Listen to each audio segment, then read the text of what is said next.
Selamat datang kembali di channel YouTube Trio Cahyo Tomo. Seperti biasa kita akan membahas tentang sepak bola ataupun berita sepak bola baik di dalam negeri ataupun di luar negeri. Dan pada kesempatan kali ini saya akan membahas tentang salah satu tim bersejarah, tim besar asal Jawa Tengah, Persis Solo atau Persis Surakarta, yang di musim lalu secara menyakitkan harus terdegradasi setelah kalah agresivitas gol atas PSM Makassar. Meskipun di laga terakhir mampu mengalahkan Persita Tangerang. Ya, kegagalan mereka bertahan membuat manajemen akhirnya melakukan perombakan total, bahkan hampir keseluruhan skuad dari Persis Solo ini berbeda dengan musim lalu. Dari gerbong pemain asing yang hampir seluruhnya sudah dilepas, hanya ada satu nama sepertinya Rizan Tumbas yang statusnya masih belum tahu apakah stay ataupun hengkang. Dan mayoritas pemain-pemain kunci di musim lalu, pemain lokal, juga sudah memberikan ucapan perpisahan seperti Muhammad Riyandi, Rian Misyar, Altaf, Sanadin, dan M. Fakih, serta pemain-pemain lainnya. Akhirnya setelah cukup lama menunggu, muncul pemain baru yang akhirnya direkrut. Dan di sesi latihan hanya ada beberapa pemain musim lalu yang dipertahankan. Yang pertama itu diinfokan ataupun diberitakan stay adalah Kadek Raditya. Ini pemain yang cukup bagus di musim lalu, menjadi andalan di lini belakang dengan Luka Dumancic, sangat konsisten ya. Ini sangat beruntung Persis Solo masih bisa mempertahankan pemain yang masih cukup potensial ini. Kadek Raditya jadi pemain pertama yang stay. Lalu ada back yang cukup tangguh juga, back yang bisa bermain di wingback ataupun center back, Dodi Alek Vanjin ya. Ini juga memberikan komitmennya untuk tetap berseragam Laskar Sangber Nyawa. Setelah itu yang ketiga, sang legend mereka yang pemainnya sudah bergabung sejak di Liga 2 musim 2021 kalau nggak salah ya, sang kapten mereka, sang legend mereka, pemain asal Sragen, Eki Taufik, kembali melanjutkan perjuangannya untuk menuju era baru bersama Persis Solo. Itu adalah 3 nama besar yang masih dipertahankan, dan kemungkinan selain 3 itu pemain-pemain lain out juga ya, seperti Irfan Jauhari. Mungkin hanya menyisakan pemain-pemain muda yang masih tersisa, pemain-pemain muda yang masih minim jam terbang ya. Dan ini dia daftar pemain yang berhasil didatangkan Persis Solo ya, yang datang dan yang pergi. Meskipun pemain keluar, tapi pemain masuk itu juga akan datang. Dan dari rekrutan transfer ini, sepertinya Persis Solo mencoba memberikan fondasi jangka panjang ya. Mereka bisa mendapatkan pelatih potensial tentunya ketika menjadi menangani tim muda. Pelatih ini cukup bagus, dan selain itu mereka juga, pelatih ini juga membawa gerbong-gerbong yang sudah bersama dengannya ketika menjadi juara di EPA U20 bersama Persija Jakarta. Ya, setelah mendatangkan analis dari Persebaya Surabaya, dari Surabaya, yaitu namanya itu siapa sih, bentar, tim analis Rohmat Setiawan ya, ini pernah juga di timnas kelompok umur, cukup lama di Persebaya menjadi tim analis Persis Solo. Setelah itu manajemen memperkenalkan juga Coach Ricky Nelson ya. Pelatih yang sukses mengorbitkan banyak pemain di Persija Jakarta Muda, tapi untuk jenjang senior masih belum terlalu terlihat. Dan di Persis Solo ini namanya akan diperhitungkan ketika dulu pernah gagal di Persipura Jayapura, tapi kita lihat gebrakannya bersama Persis Solo karena dari permainan ataupun dari pemain-pemain yang diambil sangat berbeda ketika beliau ini menangani Persibara Jayapura. Langkah pertama selain mempertahankan 3 pemain yang disebutkan tadi, Coach Ricky mendatangkan sang wonderkid muda Ahmad Mujadid, ini pemain asal Solo yang turut membawa Persija juara, pemain yang cukup tajam ya. Dia tuh mengoleksi 27 gol, 2 assist dari 29 match ya. Dan ini juga salah satu pemain dari Solo Raya juga nih, Ahmad Mujadid, posisinya striker. Jadi rekrutan pertama Persis Solo di musim ini. Dan selanjutnya Persis Solo mendatangkan pemain muda wonderkid pada masanya ya. Pemain senior Novan Setia Sasongko, pemain yang sangat berpengalaman, pernah berada di tim nasional Indonesia, namanya sudah beredar di era ISL, jadi salah satu mentor di lini bertahan atau lini pertahanan Persis Solo musim ini. Dan setelah itu mereka juga berhasil mendatangkan pemain yang menurut saya cukup tepat. Ini pemain Solo Raya juga, pemain yang dipanggil di timnas U20 juga nih, Fandi Ahmad Muzaki. Ini saya juga sudah beberapa kali melihat permainannya di tim nasional Indonesia. Kelompok umur cukup bagus di lini tengah, visi bermainnya ini bisa digadang-gadang menjadi the next Sanadin Faris yang sudah memutuskan untuk hengkang dari Persis Solo. Fandi Ahmad ya, kita lihat, tapi semoga bisa terus berkembang ya. Kalau saya lihat ini pemain yang cukup potensial ya.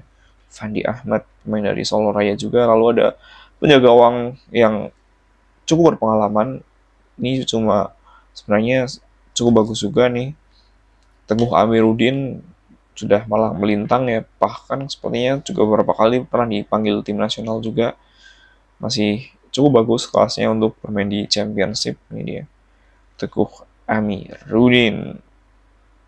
Dan setelah itu yang paling mengejutkan ataupun yang paling dinantikan oleh para fan adalah bergabungnya Liming bersaudara ya. Dua wonderkid Persija Jakarta ini, pemain keturunan Oliver Lemming dan juga Theo Lemming, berhasil bergabung dengan skuad Laskar Sambernya meskipun statusnya dengan loan ya. Ini dua Lemming, kita lihat apakah bisa menembus skuad dan apakah bisa menampilkan performa yang impresif bersama Persis Solo. Lalu ada Badrian Ilham, ini sepertinya Alung ya, nama lainnya nih, pemain yang masih cukup muda juga, datangnya dari Persita Tangerang, menjadi pengganti di lini tengah. Saya masih belum terlalu banyak melihat skillnya ataupun aksinya, tapi pasti ini juga punya pengaruh di lini tengah. Lalu ada Al-Kevin Bagi juga, ini pemain muda dari Persija Jakarta yang menjadi juara di EPA. Ini bawaan Coach Ricky Nelson sih pasti. Lalu ada Andrian Rindo juga, ini dari Persita Tangerang ya. Ya ini seperti tukar tambah ya, karena Sutanto kan dari Persis ke Persita dan Persis Solo mendapatkan 2 pemain dari Persita. Tapi ini cukup bagus ya untuk memperdalam skuad dengan usia regenerasi atau merekrut pemain dengan usia yang lebih muda. Setelah itu ada satu pemain juga, karena beberapa tahun terakhir Persis Solo terlalu mengandalkan Sanadin di lini tengah ya. Beberapa pemain asing sulit menggantikan peran Messi Doro. Akhirnya mereka merekrut Lutfi Kamal. Ini kapten dari Persika Depok. Pernah juga bermain di timnas Indonesia dan gol yang cukup dikenang ketika Piala Asia melawan Qatar, tendangan bebasnya ketika timnas hampir comeback dari 6-1 menjadi 6-5. Muhammad Lutfi Kamal ini juga timnya Madun ya. Lalu di sisi winger ada pemain yang cukup berpengalaman, Saldi Amiruddin. Ini punya kecepatan juga. Jadi sepertinya nih Coach Ricky Nelson suka mencari pemain yang agresif dan juga cepat ya. Saldi Amiruddin, lalu ada gelandang dan juga pemain bisa bermain di back juga, Asep Berlian. Ini kalau nggak salah kemarin kapten di Garuda Yaksa ya. Ini para pemain para kapten, pemain cepat, pemain agresif dikumpulkan ya. Asep Berlian juga bergabung, lalu ada Hasim Kipu juga nih pemain pengalaman ya. Jadi memang mengkombinasikan pemain berpengalaman untuk mentor dan juga pemain-pemain muda ya. Hasim Kipu juga berhasil mendarat ke Laskar Samber Nyawa. Lalu ada pemain yang dulu pernah saya lihat di Liga 2 saat itu bersama PSPS Piak, Mario Fabio Londok nih kiper, sangat bagus penampilannya, masih sangat cukup lah untuk di Liga 2. Meskipun kemarin kurang impresif di PSIS Semarang, tapi ini kiper punya kualitas lebih dan cukup bagus ketika bisa mendatangkan untuk di Liga 2 bersama dengan Teguh Amiruddin, dua kiper yang sama-sama memiliki kualitas yang sangat bagus juga. Lalu di tengah lagi ada Rizky Nasution, pemain yang energi baru, penuh energi. Rizky Nasution ini kalau nggak salah dari FC Bekasi City ya, Rizky Nasution. Nah,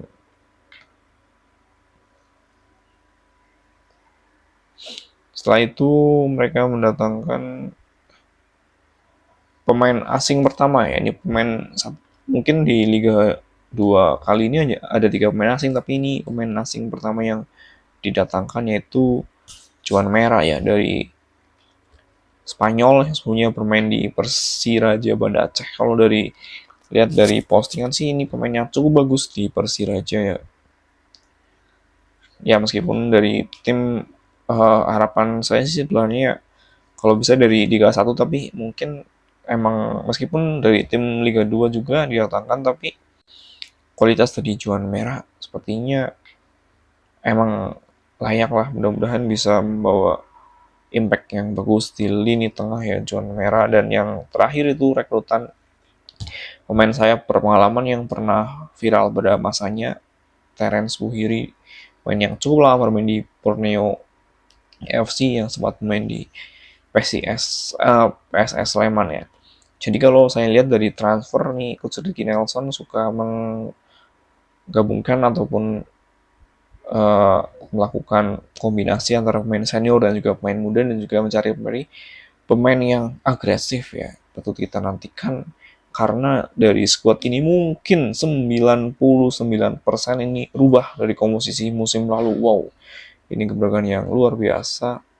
Tapi melihat kita di musim-musim sebelumnya itu, dari semenjak pertama promosi itu sepertinya nggak terlalu ada perubahan signifikan ya dari Persis Solo ya. Ya seperti itu tuh aja, terutama pemain-pemain lokalnya ya. Jarang sekali mereka merombak total. Biasanya mereka hanya merombak pemain asingnya ya. Kali ini rombak total benar-benar ya.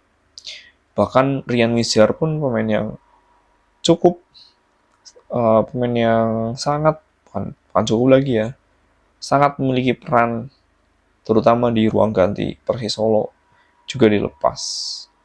Oke, mungkin segini saja ya. Semoga sukses untuk Persis Solo. Semoga bisa semakin matang, terutama kembali memunculkan wakil Jawa Tengah di Liga 1. Good luck Laskar Samber Nyawa. Terima kasih untuk konten kita kali ini. Mohon maaf apabila ada banyak kesalahan. Sampai jumpa di episode selanjutnya. See you, salam olahraga.